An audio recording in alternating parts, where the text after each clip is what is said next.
अस्सलाम वालेकुम। PPO digital news के साथ हूँ उमर दराज हांस।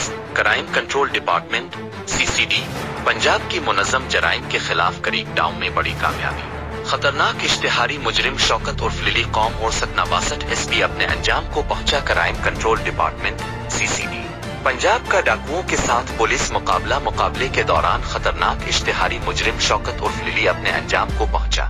हलाक इश्तिहारी मुजरिम ने थाना सिटी आरफवाला के इलाके गुलशन वहाब फेज 1 के एक घर में अपने साथियों के हमरा दिन दिहाड़े डकैती की वारदात करके फरार होने के दौरान एक शख्स को फायरिंग करके जख्मी किया था। हलाक इश्तिहारी मुजरिम मामू काजन में दौरान वारदात मासूम बच्चे को फायरिंग करके कत्ल करने में भी मुलव्वस था। बदनाम जमाना इश्तिहारी मुजरिम शौकत उर्फ लिली पंजाब के मुख्तलिफ में इजला में राहजनी डकैती राबरी समेत दर्जनों संगीन मुकदमात में पुलिस को मतलू था।